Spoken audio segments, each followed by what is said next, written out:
This is me, a native New Yorker trying to pass for a local in the Paris metro.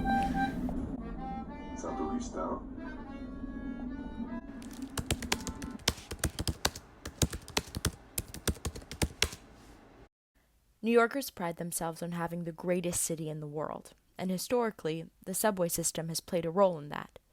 But having one of the world's largest public transportation systems, with 27 lines, 472 stations, and 5.7 million riders on an average weekday, means that the system often functions in unpredictable ways. Clear of the closing doors. I can tell you firsthand that delays and derailment often define a New Yorker's daily commute. In New York City, the average amount of time people spend riding public transportation is 87 minutes, and over 88% of those riders spend more than 2 hours on the train every day. Social media is often filled with angry tweets and Facebook rants by New Yorkers who are just fed up with the deteriorating system. But I've often wondered if this frustration with public transit was unique to my city. Were the same chronic problems of cleanliness, train frequency, overcrowding, ticket pricing, and safety experienced by commuters in other undergrounds? A 6-week summer experience living in Paris, France allowed me to explore these questions. So I traded in my unlimited Metro card for the summer for this little ticket.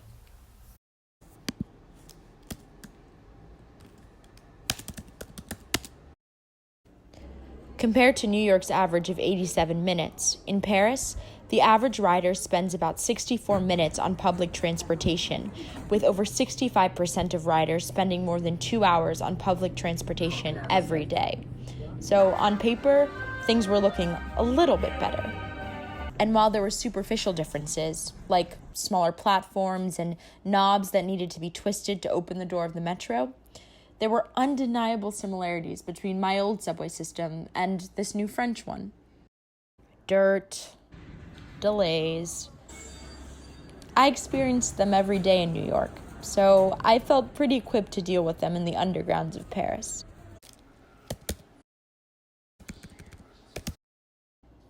My line in Paris was line 4, or ligne 4 in French, a line where you can see a lot of dirt and experience lots of delays.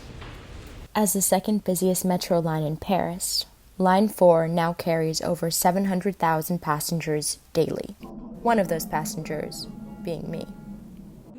And for the 6 weeks that I was a regular on Line 4, construction was something I saw on a regular basis. Prompted by the successful automation of Line 1, on April 2nd, 2013, the RATP, the Transportation Authority for the Paris region, announced a plan to fully automate Line 4. 3 years later, in January of 2016, 70 million euros was allocated towards the automation plan. The physical changes I was observing during my daily commute were just a small step in a larger plan to modernize the French capital.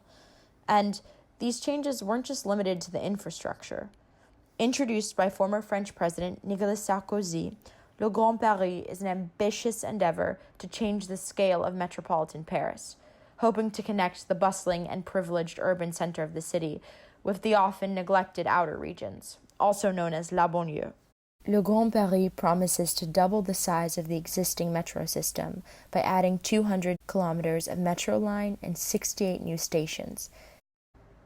But it's more than just the largest ongoing infrastructure project in Europe. It's a remodeling of a system that is increasingly criticized as outdated and exclusionary. The inconvenience of construction on my daily commute hinted to a larger social, economic, and political reconstruction of divisions amongst the city's diverse population. So, what is the price of delays? Le Grand Paris and its many implications are complex, making them quite controversial.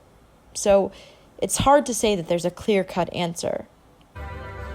But it's moments like this, where you can listen to different types of music, surrounded by people from all walks of city life, that personally remind me of the rich diversity that a city setting has to offer. And that to me seems like something worth investing in. In one subway car alone, you can see people of different ages, races, socioeconomic classes, speaking different languages and sporting different styles, and they're all sitting side by side. I saw this in some of the city's busiest stations, like Châtelet or Montparnasse. In an attempt to deconstruct my personal experience as a commuter in two sprawling transportation systems, I was challenged to think about the bigger picture and about a city as a whole. So, yeah, there's dirt and delays, and everyone is always complaining about being late for work. But these public transportation systems have great value because of their potential. We inch closer towards social cohesion when our underground networks are able to effectively and efficiently connect every corner of a city.